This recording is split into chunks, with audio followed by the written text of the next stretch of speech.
Gordon M. Kranz is the former Deputy Director of Earned Value Management for the Office of PARCA. In his over 4 years in that role, he helped orchestrate some important changes that have impacted integrated program management and will do so for years to come. He is now the president of Enlightened Integrated Program Management with offices in Alexandria, Virginia. I recently had an opportunity to speak to him in southern Florida during the middle of a thunderstorm. I asked him about his background that led to his success. I haven't been in the EV community for 30 years. I've been in the DoD acquisition for 33 some odd years. And I was in the Air Force for 10 years working in the program office, and that's where I learned earned value, primarily on the F-22 program back in early 90s. And then I got out and I was in industry for 16 years, and we did earn value on IRAD projects and and our programs that required it, that kind of thing. And who were you with then? I was with General Dynamics. It was actually Control Data Government Systems became Computing Devices International, which became General Dynamics IS, and then GDAIS, and then GDC4S. Roles. I came out of the Air Force, and I started as a system engineer, sort of the technical arm of the marketing department. Try to win some business, doing that kind of thing. Where I would develop potential architectures for avionics for AWACS or F-16 or F-15 or that kind of thing, and try to go hawk our mission computer, that sort of stuff. And then I was a system engineer on a couple of programs, actually executing a couple of programs where there was a couple of V-22 actually. The mission computer on V-22 is a General Dynamics computer. And then I became chief engineer of the avionics business unit, about $100 million business unit, where I ran the IRAD, a couple $1 million worth of IRAD, to try to figure out how do we sell the next generation of product. And we grew out of AYK-14s, where we essentially developed the computer from scratch. The instruction set architecture was, we developed it. Well, then in the 90s they said they wanted to do COTS, and so COTS to us was taking the chipsets, the Intel or the MIPS or chipsets, and doing a military package on a single board computer. Mm-hmm. And then that migrated into the 2000s, where we would buy the single board computer, but it was ruggedized, so somebody else ruggedized it. So you could throw it up here and fall, like it crash, and it keeps on ticking. ticking. Shake, rattle, and roll, all that kind of stuff. And so then we would integrate that into a chassis that had a whole bunch of capabilities. So the IRAD was focused on our typical picture was an internet base where you have all these lightning bolts going to the different vehicles and the comms.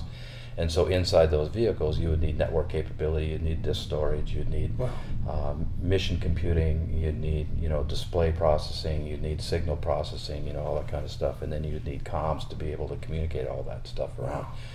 And that was getting where you could integrate that all into a box or two. And so I kind of instituted a scenario-based requirements development process, where we took, I think the scenario that I used was an F-18 that would, had or an F-14, had a sortie where it would take off from somewhere, and it would go and it would drop a bomb somewhere. In process, it would communicate with AWACS to try to figure out how to get an in-process update in case the target moved and that kind of thing. And so we walked through it step by step, and then say, okay, so at this step in the process, what kind of capability would be required in any of these vehicles that our mission computer could provide? What kind of activity would be happening, so that we could actually then say, okay, well, is that a capability that we should be developing? And should we have an IRAD project to go? And one of the things was we weren't that great in display processing, so we did a bunch of we spent some money in display processing and the mapping tool, where you actually have to map, and it's a lot more than the GPS. You think of a GPS map in Google. Well, this is back 10 or 15 years. A little different back then, wasn't it? Yeah, definitely. You get you get this background map, but then you get the GPS signal, and then you got to figure out how to get the actual aircraft that you're seeing correlated with the actual coordinates of the map. So anyway, so I did all that stuff, did that good, and then I got an opportunity to come back into 18L at the policy level, and there was a job open that I qualified for, and so then I ended up being able to come back in at a fairly high level in the Pentagon to do some things there. And so I had a variety of jobs before I got the earned value one. Director of Systems and Software Engineering, and in 2008, well, in 2009, the WSARA, Weapons System Acquisition Reform Act, that essentially said, hey, we want this office. This office has been around for 10 years. I've been there 3 months. We want it to split up because it had system engineering and development test and then and evaluation. And we want to raise its level of authority in the AT&L environment so they have more say in the DAB process. Mm-hmm. And so that's kind of what WSARA was. Well, interesting enough, the WSARA also asked for PARCA. Oh, okay. So when they did that, when they split the organizations, I was a career person, and they split it up, and then they moved it over into a different organization, into DDR&E. And they said that the people leading these organizations needed to be political appointees, not just career folks. So then I went to DCMA for a year and a half, and then they moved, and then that's where I owned the Earned Value Center, and I owned all of their engineering and analysis, policy, and how they do stuff in the field. And then they moved down to Richmond, and I was in Virginia, so I was up, Northern Virginia. So then I went to, and I'd established a relationship with Gary Bliss because DCMA, and PARCA, that kind of thing. Yeah.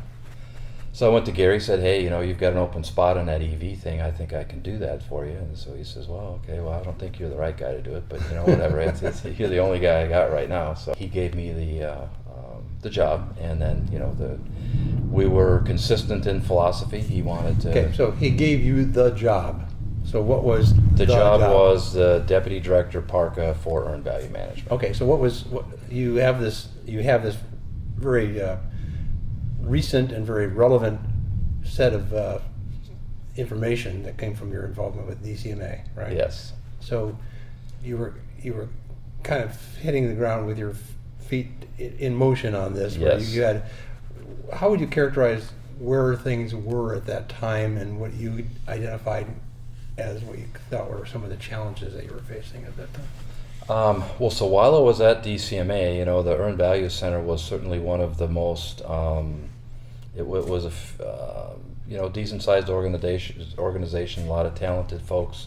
Had a mission to help earn value, improve earned value across the department, and they were doing that. But there was a fairly.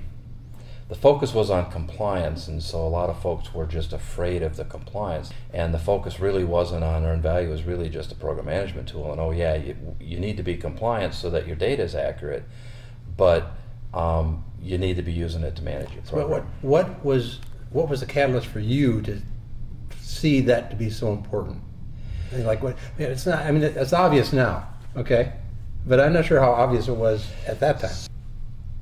It has to do with the fact that I used earned value to run programs, okay, and I used it effectively, okay, and I didn't take it all that serious as far as the mechanics of whether I was plus or minus, $1 or $2 off here, that kind of thing. I was worried about, hey, in general, are we ahead of schedule, behind schedule? Right. And we would have weekly IPT meetings where we would say that the system engineering team who were supposed to be developing the requirements for a chassis to fit all these modules in, if they said they were 100% done, in their EV, well then obviously the component designers had all the information they needed in order to go do their software and or hardware at the component level.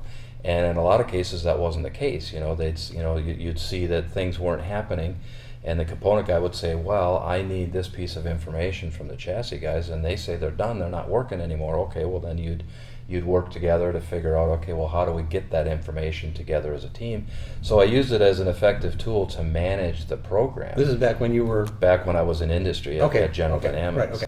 When I saw people doing earned value compliance, and I knew what the real purpose of earned value, and I've actually used earned value to run programs successfully, I could see that you could get too overly sensitive to the compliant aspects if you don't really understand, if you don't step back and say, well, why am I doing this portion of the thing? You know, why am I decomposing this WBS to this level? You know, why a great example is the cost community has these CSDRs where they used to approve WBSs, and they still kind of they would take a WBS, they say, well, I need recurring and non-recurring for every WBS. And companies would say, okay, well, I need a control account, then a recurring control account. And Sure, so it's just getting crazy then. And those control accounts were just there as cost collectors. Right. So, well, that doesn't make sense, right? So you say, okay, well, control accounts can have work packages underneath them, and you can have charge numbers underneath there. Right. And you can collect costs at a lower level, and you don't have to proliferate a bunch of control accounts. So there was a couple of things as to why I thought that a change needed to happen. Number one is that I've used it, and compliance is important, but it's not the sole focus. And second of all is that I noticed, one of the first things I noticed when I came into the office is that the collaboration between industry and the government was not where I thought it should be. You know, you'd hear these anecdotal, EV is difficult to do because of this or because of that, or this agency's doing this and I can't accomplish what I want to there. And so my mantra was, okay, bring facts and data, and then I can look into it. And you were in an incredible position to be able to do something about it. Yeah.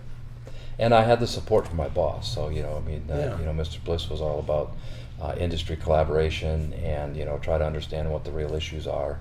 And so having that support, and then he trusted, to me to go run with that.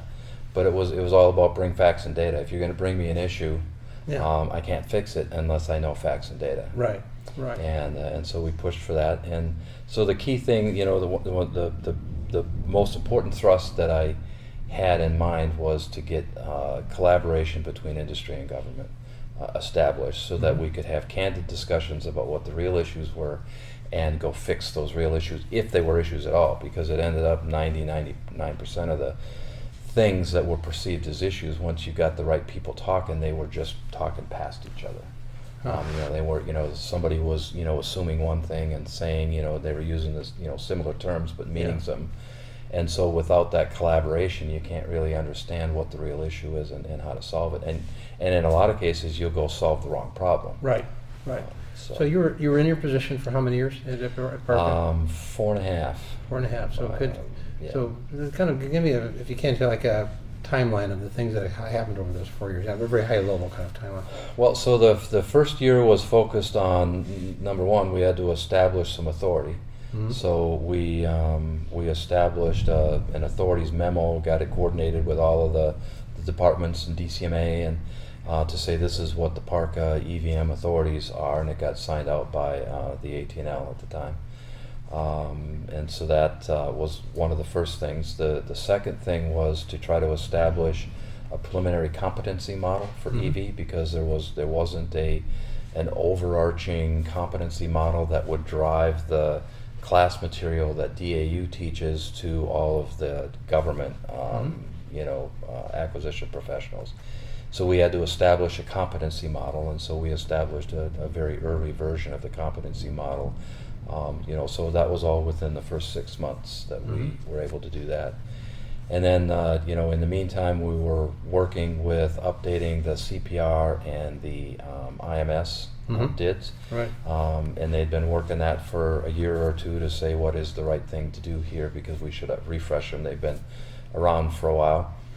And then we and oh, by the way, we want them electronically submitted in a standard format so that we can do some correlation and that sort of thing between the two. You take the WBS and you can click on it and you can go between the cost and the schedule. Right. So that was the reason we wanted to have an electronic IPMR, was to facilitate the analysis. Right. Right. And then there was actually a person from DCMA that was at one of our IPT meetings and says, well, why don't you just make one DID?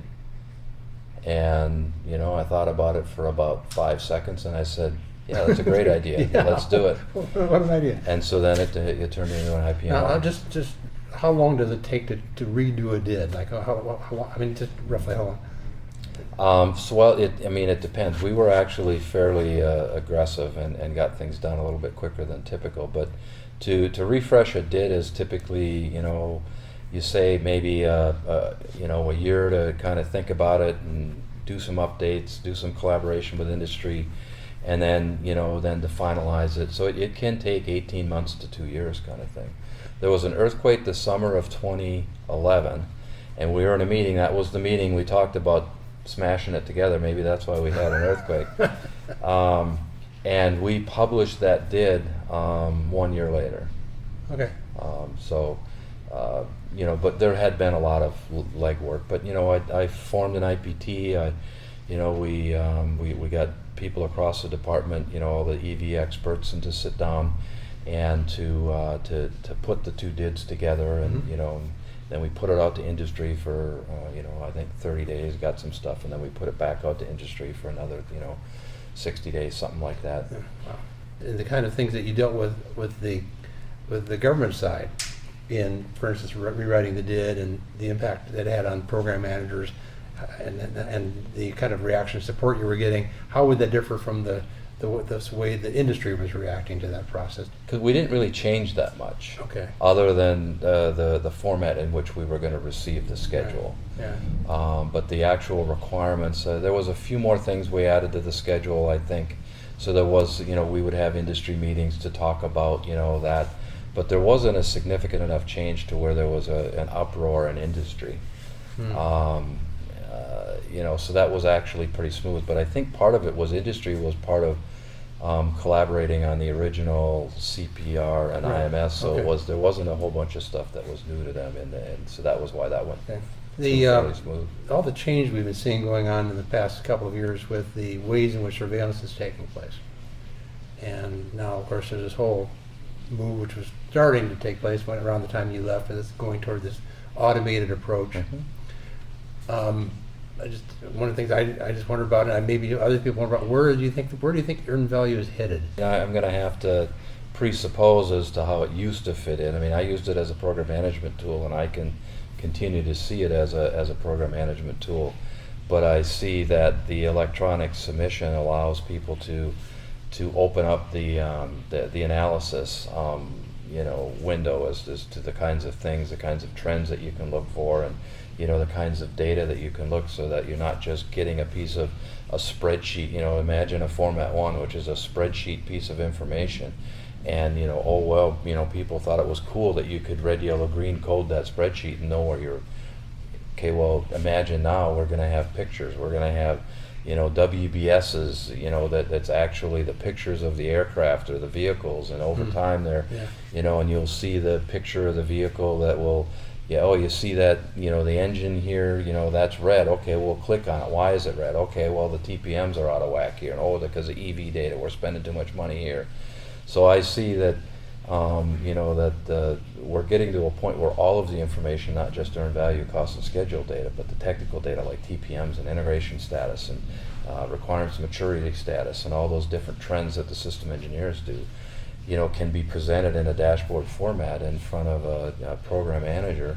And the thing is we have a glut of information, just like they do in Battlefield. And what do they do there? They try to figure out how do you provide the right information at the right time, so they have the commanders do the right thing at the right time. So we're trying to filter through that data and present the information to the program manager, so that today, when you're seeing that data, what is it telling you that you need to? Is change happening fast enough to remain relevant? As far as from an earned value perspective, Well, I like where the department is headed with this expanded Format 7. I think that, the IPMR did that sort of notionally thought about it in different formats when all we're doing is dumping a database. They should have just focused on, we should have just focused on dumping a data, and that's kind of what the Format 7 is going to do. So I see the reports might migrate away from actually these more spreadsheet looking reports, Format 1, 2, 3, 4, where when you see the staffing plan, you get the graph instead, or when you see the the baseline changes, you see tornado charts or or Pareto charts, that kind of thing, instead of the raw data that you end up getting. Do you think that the reaction to a response, or the kind of adaptation to Agile, the way it's taken place, has been as good as it could have been before? So that's an interesting question there. So let me tell you how it happened, and then I'll try to provide some I guess my opinion about whether maybe if we had more forethought it could have happened differently. Okay. So I have this. I'm not in the government anymore. We had this government IPT, where the IPT leads across the department, Army, Air Force, Navy, MDA, that kind of thing. We had this group that would get together, and we every couple of months, and we'd say, hey, what's going on? And we would have the department EVM leads, and the field feedback that we would get would be through them. Well, so this was probably mid-2014. That both the Army and the Air Force says, hey, we're having our programs come and ask us about earned value and Agile. Right, so it finally bubbled up to them that, hey, we're trying to do this stuff, and we're here. The contractors are saying earned value doesn't apply when Agile applies. So those are things that why we have that IPT. We say, okay, well, we ought to look into that. It looks like a systemic issue, and so that's when went to NDIA and says, hey, you guys are doing Agile. We need to know more about Agile. We should collaborate about that. We wanted to establish an NDIA subgroup that had government and industry participation. And apparently it was exactly the right time, because it was like wildfire. I mean, it's like you light a match and boom, all of a sudden, we had extreme interest in the government. The government says, oh yeah, we've been interested about this for a while, but now we've got somebody who's actually pulling meetings together, that kind of thing. We've had, within a few months, we had enough industry support where we held a meeting, and 4 or 5 industry folks who've been trying to do Agile and EV for 5 or 6 years actually came out and said, here's how we're doing it. And we're okay with the fact that they may not have been doing it perfectly. So the environment of collaboration we established prior to 2014 offered up the ability to take this problem about Agile and EV, because the first thing you're going to think about is that, well, compliance. How is Agile compliant? I was a naysayer at the beginning, saying, this Agile is, these guys who don't really want to be held accountable, that kind of thing. Well, it's just the opposite. You're saying we're seeing a successful transition going on right now then? Oh yeah, definitely. I mean, the amount of energy and synergy we're having about, and the collaboration we're having about the issues that are happening in the Agile EVM world are, I couldn't be happier. We haven't solved the problem yet, right? Because there's still a lot of things to work through. But we're actually have an environment of collaboration that allows people to candidly talk about what the issues are, and have it be okay that you disagree for a while, right? And then sort through that. So I think that actually the NDIA guide that got published just recently is an enormous step forward. That basically starts to outline best practices that allow us to continue to have the more detailed discussions. Okay, well, if these are best practices, what happens when you take progress and your story points go back and forth, your denominator changes? Right. Well, we can't even have those conversations if you're having issues about, well, where do you draw the where do you draw the line for where does control, measure take place? that kind of thing. Right. So I hope that we have program managers both from the government side and from the contracting side who have reasons to want to hear what you have to say. And this is a great opportunity. If you have something you'd like to share about things that you believe, things that you care about, the things that you would like program managers, particularly ones that are starting out, to things they need to be aware of, things they need to work on. What I would instill in them is that earned value is program management. They're one and the same. Had a conversation, earlier today with some folks, and how many program managers disagree that you have to understand your work scope? How many program managers disagree that you have to understand the resources that you need to apply to that work scope in order to, how many program managers disagree that you need to track progress against, a plan that you established, that you have to have some sort of a plan so you know what you're going to do tomorrow? How many program managers, disagree with the fact that you take that information of tracking status and then try to figure out how do you update your plan Right. and make decisions? Well, when you put it that way, there's very few, if any, program managers that can say, I don't want none of that. Right. Okay, well, they want all of it, and what they want is they want EV. The issue, I think, becomes is that at what level of thoroughness do you collect progress, and what level of detail, and sometimes when you get into the compliance arena, people worry about things that abstract them. But EV is program management. That's all it is. That's why we went down the path a few years ago. Or actually, one of the first conferences I was at, I said, 5 years from now, I hope we are not using earned value. I hope we use something like integrated discipline program management. And look what's Because happening. Yeah. because if we focus the practice on program management, then the actual EV compliance should be a byproduct.